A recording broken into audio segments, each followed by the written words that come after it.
ਸਤਿ ਸ਼੍ਰੀ ਅਕਾਲ ਜੀ। ਅੱਧੀ ਰਾਤ ਨੂੰ ਮੇਰੀ ਅੱਖ ਖੁੱਲ੍ਹੀ। ਮੈਂ ਪਾਸਾ ਲੈਂਦਿਆਂ ਆਪਣੀ ਧੀ ਦੇ ਮੰਜੇ ਵੱਲ ਨਿਗਾਹ ਮਾਰੀ ਤਾਂ ਮੰਜੇ 'ਤੇ ਮੇਰੀ ਧੀ ਨਹੀਂ ਸੀ। ਮੈਂ ਉੱਠ ਕੇ ਬੈਠ ਗਈ। ਮੈਂ ਆਸੇ-ਪਾਸੇ ਵੇਖਿਆ ਪਰ ਮੈਨੂੰ ਮੇਰੀ ਧੀ ਦਿਖਾਈ ਨਾ ਦਿੱਤੀ। ਮੇਰੇ ਮਨ ਨੂੰ ਬੇਚੈਨੀ ਹੋਈ। ਫਿਰ ਮੈਂ ਬਾਥਰੂਮ ਵਿੱਚ ਵੇਖਿਆ। ਬਾਅਦ ਵਿੱਚ ਮੈਂ ਵਰਾਂਡੇ ਵੱਲ ਗਈ ਅਤੇ ਰਸੋਈ ਦੀ ਖਿੜਕੀ ਵਿੱਚੋਂ ਦੀ ਵੀ ਝਾਤੀ ਮਾਰ ਕੇ ਵੇਖਣ ਲੱਗੀ। ਰਸੋਈ ਦਾ ਦਰਵਾਜ਼ਾ ਬੰਦ ਸੀ। ਘਰ ਦੀ ਬੈਠਕ ਅਤੇ ਰਸੋਈ ਦੇ ਦਰਵਾਜ਼ੇ ਵੀ ਬੰਦ ਸਨ। ਫਿਰ ਮੈਂ ਪਸ਼ੂਆਂ ਵਾਲੇ ਬਰਾਂਡੇ ਵੱਲ ਗਈ। ਮੈਨੂੰ ਮੇਰੀ ਧੀ ਰਾਣੀ ਕਿਤੇ ਨਜ਼ਰ ਨਾ ਆਈ। ਫਿਰ ਮੈਂ ਹੌਲੀ ਜਿਹੀ ਆਵਾਜ਼ ਲਗਾਈ ਪਰ ਕਿਸੇ ਪਾਸਿਓਂ ਕੋਈ ਜਵਾਬ ਨਾ ਆਇਆ। ਫਿਰ ਮੈਂ ਰਾਣੀ ਦੇ ਬਾਪੂ ਨੂੰ ਉਠਾਇਆ ਅਤੇ ਉਸ ਨੂੰ ਕਹਿਣ ਲੱਗੀ, ਆਪਣੀ ਰਾਣੀ ਪਤਾ ਨਹੀਂ ਕਿੱਥੇ ਚਲੀ ਗਈ। ਰਾਣੀ ਦਾ ਪਿਓ ਉੱਬੜ ਵਾਏ ਉੱਠਿਆ ਅਤੇ 4 ਚੁਫੇਰੇ ਰਾਣੀ ਨੂੰ ਲੱਭਣ ਲੱਗਾ। ਉਸ ਤੋਂ ਬਾਅਦ ਅਸੀਂ ਦੋਨੋਂ ਜੀਅ ਘਰ ਦਾ ਦਰਵਾਜ਼ਾ ਖੋਲ੍ਹ ਕੇ ਗਲੀ ਵਿੱਚ ਆਏ। ਗਲੀ ਵਿੱਚ ਆਵਾਜ਼ਾਂ ਮਾਰਦੇ ਹੋਏ ਅਸੀਂ ਰਾਣੀ ਨੂੰ ਲੱਭ ਰਹੇ ਸੀ। ਪਿੰਡਾਂ ਦਾ ਮਾਹੌਲ ਅਕਸਰ ਇੱਦਾਂ ਦਾ ਹੁੰਦਾ ਕਿ ਸਾਡੀਆਂ ਆਵਾਜ਼ਾਂ ਸੁਣ ਕੇ ਆਂਢ ਗੁਆਂਢ ਦੇ ਸਾਰੇ ਲੋਕੀ ਉੱਠ ਪਏ। ਸਾਰਾ ਆਂਢ ਗੁਆਂਢ ਗਲੀ ਵਿੱਚ ਇਕੱਠਾ ਹੋ ਗਿਆ। ਮੈਂ ਬਹੁਤ ਰੋ ਰਹੀ ਸੀ ਅਤੇ ਸਾਰਿਆਂ ਨੂੰ ਕਹਿ ਰਹੀ ਸੀ ਕਿ ਸਾਡੀ ਰਾਣੀ ਪਤਾ ਨਹੀਂ ਕਿੱਥੇ ਚਲੀ ਗਈ ਆ। ਸਾਰਿਆਂ ਨੇ ਰਾਣੀ ਨੂੰ ਲੱਭਣਾ ਸ਼ੁਰੂ ਕਰ ਦਿੱਤਾ। ਆਂਢ ਗੁਆਂਢ ਦੇ ਨੌਜਵਾਨ ਮੁੰਡੇ ਅਤੇ ਬੰਦੇ ਰਾਣੀ ਨੂੰ ਲੱਭਣ ਲਈ ਪਿੰਡ ਦੀਆਂ ਵੱਖ-ਵੱਖ ਗਲੀਆਂ ਅਤੇ ਸਾਂਝੀਆਂ ਥਾਵਾਂ ਵੱਲ ਚਲੇ ਗਏ। ਸਾਰੀਆਂ ਔਰਤਾਂ ਗਲੀ ਵਿੱਚ ਇਕੱਠੀਆਂ ਹੋਈਆਂ ਇੱਕ ਦੂਜੀ ਨਾਲ ਗੱਲਾਂ ਕਰਨ ਲੱਗੀਆਂ। ਇੱਕ ਔਰਤ ਨੇ ਦੂਜੀ ਔਰਤ ਦੇ ਕੰਨ ਵਿੱਚ ਕਿਹਾ, ਦੇਖ ਭੈਣੇ, ਤੈਨੂੰ ਮੈਂ ਕਿਹਾ ਸੀ ਇਹਨਾਂ ਦੀ ਕੁੜੀ ਦੇ ਲੱਛਣ ਠੀਕ ਨਹੀਂ ਆ। ਇਹ ਇੱਕ ਦਿਨ ਜ਼ਰੂਰ ਕੋਈ ਨਾ ਕੋਈ ਨਵਾਂ ਚੰਨ ਚਾੜੇਗੀ। ਦੂਜੀ ਔਰਤ ਕਹਿਣ ਲੱਗੀ, ਹਾਂ ਭੈਣੇ, ਤੂੰ ਤਾਂ ਕਿਹਾ ਸੀ ਪਰ ਆਪਾਂ ਕਹਿ ਕੇ ਕੀ ਕਰਾਂਗੇ। ਜਿਨ੍ਹਾਂ ਦੀ ਮੁਟਿਆਰ ਧੀ ਸੀ, ਜਦੋਂ ਉਹਨਾਂ ਦੇ ਅੱਖਾਂ 'ਤੇ ਪੱਟੀਆਂ ਬੰਨੀਆਂ। ਮੁਟਿਆਰ ਕੁੜੀ ਨੂੰ ਕਾਲਜ ਭੇਜਣ ਦਾ ਕੀ ਟਾਈਮ ਅੱਜ ਕੱਲ੍ਹ। ਕੱਪੜੇ ਲੀੜੇ ਪਾਉਣ ਦਾ ਕੋਈ ਢੰਗ ਨਹੀਂ ਸੀ। ਨਹੀਂ ਤਾਂ ਕੁੜੀਆਂ ਹੁੰਦੀਆਂ ਨੇ ਸਲਵਾਰਾਂ ਸੂਟ ਪਾ ਕੇ ਚੁੰਨੀ ਸਿਰ 'ਤੇ ਲੈ ਕੇ ਰੱਖਦੀਆਂ ਨੇ।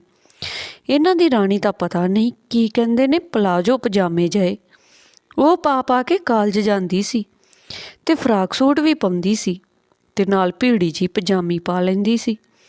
ਜਦੋਂ ਉਹ ਗਲੀ ਵਿੱਚੋਂ ਲੰਘਦੀ ਸੀ ਤਾਂ ਸਾਰੇ ਬੰਦੇ ਤਰਾ ਕਰਦੇ ਸੀ। ਜਿਹੋ ਜਿਹਾ ਲੀੜਾ ਕੱਪੜਾ ਕੁੜੀਆਂ ਦੇ ਬਣਿਆ ਆ, ਧੀ ਪੁੱਤ ਉੱਦਾਂ ਦਾ ਪਾਵੇ। ਮੈਂ ਕਿੰਨੀ ਵਾਰ ਗੱਲੋਂ ਗੱਲੀ ਮੇਜੋ ਨੂੰ ਕਿਹਾ ਸੀ ਕਿ ਭੈਣੇ, ਉਹ ਤਾਂ ਤੇਰੀ ਮਰਜ਼ੀ ਆ ਪਰ ਕੁੜੀਆਂ ਨੂੰ ਕਾਲਜ ਭੇਜਣ ਦਾ ਸਮਾਂ ਹੈ ਨਹੀਂ ਅੱਜ ਕੱਲ੍ਹ। ਪਰ ਮੇਜੋ ਤਾਂ ਪੈਰਾਂ 'ਤੇ ਪਾਣੀ ਨਹੀਂ ਪੈਣ ਦਿੰਦੀ ਸੀ। ਆਖਦੀ ਸੀ, ਇਹ ਮੇਰੀ ਧੀ ਨਹੀਂ, ਮੇਰਾ ਪੁੱਤ ਆ, ਮੇਰਾ ਨਾਮ ਰੌਸ਼ਨ ਕਰੇਗੀ।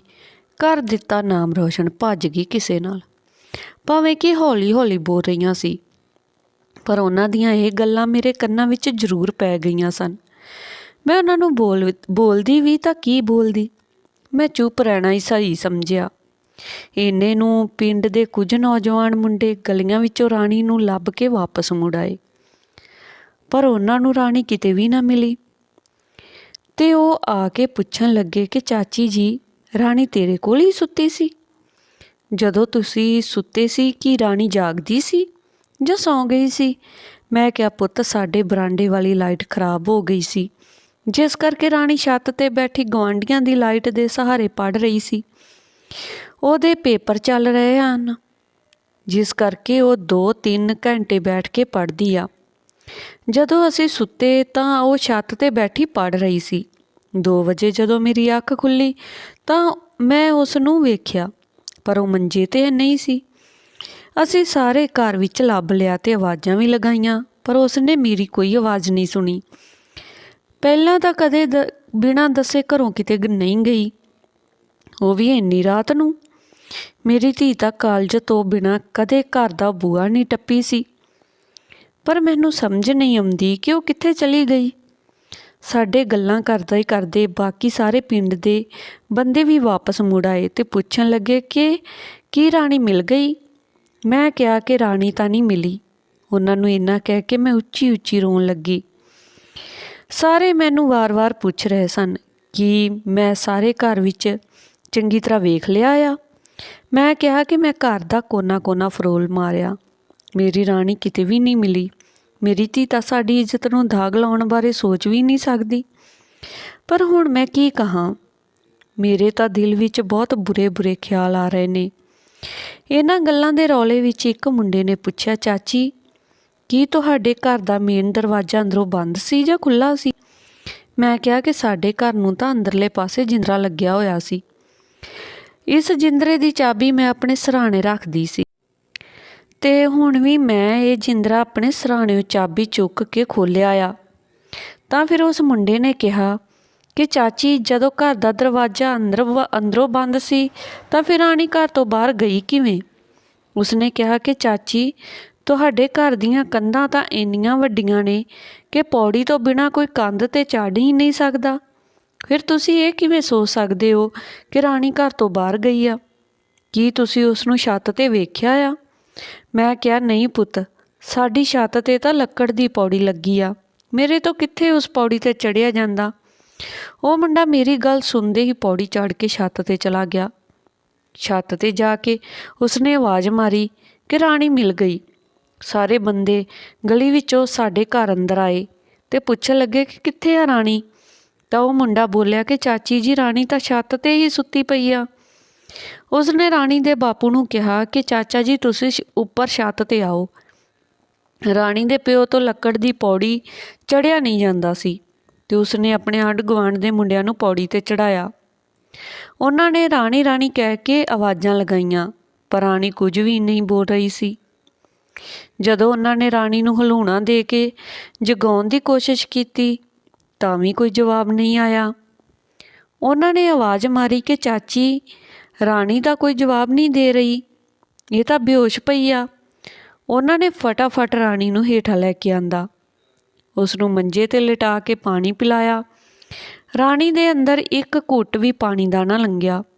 ਫਿਰ ਮੈਂ ਉਹਨਾਂ ਨੂੰ ਦੱਸਿਆ ਕਿ ਇਹ ਪੇਪਰਾਂ ਦੀ ਚਿੰਤਾ ਵਿੱਚ ਦਿਨ ਰਾਤ ਪੜ੍ਹਦੀ ਰਹਿੰਦੀ ਆ ਤੇ ਖਾਣ ਪੀਣ ਦਾ ਰਤਾ ਜਿੰਨਾ ਵੀ ਖਿਆਲ ਨਹੀਂ ਰੱਖਦੀ। ਇੱਕ ਹਫ਼ਤੇ ਤੋਂ ਇਸ ਨੂੰ ਕਈ ਵਾਰ ਬੁਖਾਰ ਹੋ ਗਿਆ ਸੀ, ਇਸ ਲਈ ਸ਼ਾਇਦ ਭੁੱਖ ਤੇ ਟੈਨਸ਼ਨ ਕਰਕੇ ਇਸ ਦਾ ਬੀਪੀ ਲੋ ਹੋ ਗਿਆ। ਆਂਢ ਗੁਆਂਢ ਦੇ ਮੁੰਡੇ ਫਟਾਫਟ ਜਾ ਕੇ ਡਾਕਟਰ ਨੂੰ ਲੈ ਕੇ ਆਏ। ਡਾਕਟਰ ਨੇ ਰਾਣੀ ਦਾ ਚੈੱਕਅਪ ਕੀਤਾ ਤੇ ਉਸਨੇ ਦੱਸਿਆ ਕਿ ਇਹਨੂੰ ਬਹੁਤ ਜ਼ਿਆਦਾ ਬੁਖਾਰ ਤੇ ਇਸ ਦਾ ਬੀਪੀ ਵੀ ਬਹੁਤ ਘਟਿਆ ਹੋਇਆ ਆ। ਉਸਨੇ ਰਾਣੀ ਨੂੰ ਇੰਜੈਕਸ਼ਨ ਲਗਾਇਆ ਤੇ ਹਦਾਇਤ ਕੀਤੀ ਕਿ ਇਸ ਦੇ ਖਾਣ ਪੀਣ ਤੇ ਆਰਾਮ ਦਾ ਖਾਸ ਖਿਆਲ ਰੱਖਿਆ ਜਾਵੇ। ਡਾਕਟਰ ਰਾਣੀ ਨੂੰ ਦਵਾਈ ਦੇ ਕੇ ਚਲਾ ਗਿਆ। ਜਿਹੜੀਆਂ ਔਰਤਾਂ ਅੱਧਾ ਘੰਟਾ ਪਹਿਲਾਂ ਰਾਣੀ ਬਾਰੇ ਅਨਾਪ ਸ਼ਰਾਬ ਬੋਲ ਰਹੀਆਂ ਸੀ, ਉਹਨਾਂ ਦੇ ਤਾਂ ਜਿਵੇਂ ਦੰਦਲ ਹੀ ਪੈ ਗਈ ਹੋਵੇ। ਫਿਰ ਮੈਂ ਆਪਣੀ ਧੀ ਨੂੰ ਬੁਲਾਉਂਦੇ ਹੋਏ ਕਿਹਾ ਕਿ ਧੀਏ, ਮੈਨੂੰ ਤਾਂ ਤੇਰੇ 'ਤੇ ਪੂਰਾ ਵਿਸ਼ਵਾਸ ਸੀ, ਪਰ ਲੋਕੀ ਦੂਜੇ ਦੀਆਂ ਧੀਆਂ ਬਾਰੇ ਕੀ ਕੀ ਗੱਲਾਂ ਕਰ ਸਕਦੇ ਨੇ, ਇਹ ਸਾਨੂੰ ਸਮਾਂ ਆਉਣ 'ਤੇ ਹੀ ਪਤਾ ਲੱਗਦਾ ਆ। ਗੱਲਾਂ ਸਿਰਫ ਉਹੀ ਲੋਕ ਕਰਦੇ ਨੇ ਜਿਨ੍ਹਾਂ ਨੇ ਕਦੇ ਆਪਣੇ ਪੀੜ੍ਹੀ ਥੱਲੇ ਸੋਟਾ ਨਹੀਂ ਫੇਰਿਆ, ਜਿਨ੍ਹਾਂ ਦੀਆਂ ਆਪਣੀਆਂ ਧੀਆਂ ਮਰਜ਼ੀ ਦੇ ਨਾਲ ਵਿਆਹ ਕਰਵਾ ਕੇ ਸਹੁਰੇ ਘਰ ਤੁਰ ਗਈਆਂ, ਉਹੀ ਦੂਜੇ ਦੀਆਂ ਧੀਆਂ ਬਾਰੇ ਗੱਲਾਂ ਕਰਦੇ ਨੇ। ਧੀਏ, ਧੀਆਂ ਭੈਣਾਂ ਤਾਂ ਸਭ ਦੀਆਂ ਸਾਂਝੀਆਂ ਹੁੰਦੀਆਂ ਨੇ। ਜ਼ਿੰਦਗੀ ਵਿੱਚ ਇੱਕ ਗੱਲ ਪੱਲੇ ਬੰਨ੍ਹ ਲਈ ਕਿ ਕਦੇ ਵੀ ਕਿਸੇ ਬਾਰੇ ਪੂਰਾ ਜਾਣਨ ਤੋਂ ਪਹਿਲਾਂ ਆਪਣੀ ਜ਼ੁਬਾਨ ਤੋਂ ਮਾੜਾ ਨਾ ਕਹੀਂ। ਇਹ ਗੱਲਾਂ ਮੈਂ ਆਪਣੀ ਧੀ ਨੂੰ ਨਹੀਂ, ਸਗੋਂ ਉਹਨਾਂ ਗਵਾਂਢਣਾਂ ਨੂੰ ਸੁਣਾ ਰਹੀ ਸੀ ਜਿਹੜੀਆਂ ਅੱਧਾ ਘੰਟਾ ਪਹਿਲਾਂ ਰਾਣੀ ਨੂੰ ਗਲਤ ਹੋਣ ਦੇ ਸਰਟੀਫਿਕੇਟ ਵੰਡ ਰਹੀਆਂ ਸੀ। ਮੇਰੀਆਂ ਗੱਲਾਂ ਸੁਣ ਕਿ ਉਹ ਉਸੇ ਸਮੇਂ ਉੱਥੋਂ ਖਿਸਕਦੀਆਂ ਦਿਸੀਆਂ। ਦੋਸਤੋ, ਇਸ ਸਮਾਜ ਵਿੱਚ ਰਹਿੰਦੇ ਹੋਏ ਸਾਨੂੰ ਕਿਸੇ ਦੀਆਂ ਧੀਆਂ ਬਾਰੇ ਗਲਤ ਨਹੀਂ ਸੋਚਣਾ ਚਾਹੀਦਾ। ਬਹੁਤ ਵਾਰ ਅੱਖੀਂ ਵੇਖਿਆ ਤੇ ਕੰਨੀ ਸੁਣਿਆ ਵੀ ਗਲਤ ਹੋ ਜਾਂਦਾ ਆ। ਇਸ ਲਈ ਪੂਰੀ ਗੱਲ ਸਮਝੇ ਬਿਨਾਂ ਕਿਸੇ ਬਾਰੇ ਕੋਈ ਗੱਲ ਨਾ ਕਰੋ। ਧੰਨਵਾਦ ਜੀ। ਇਹ ਸੀ ਅੱਜ ਦੀ ਆਪਣੀ ਕਹਾਣੀ। ਜੇਕਰ ਕਹਾਣੀ ਵਧੀਆ ਲੱਗੀ ਹੋਵੇ ਤਾਂ ਲਾਈਕ, ਕਮੈਂਟ, ਸ਼ੇਅਰ ਜ਼ਰੂਰ ਕਰਨਾ ਤੇ ਚੈਨਲ ਨੂੰ ਸਬਸਕ੍ਰਾਈਬ ਜ਼ਰੂਰ ਕਰ ਲੈਣਾ ਜੀ।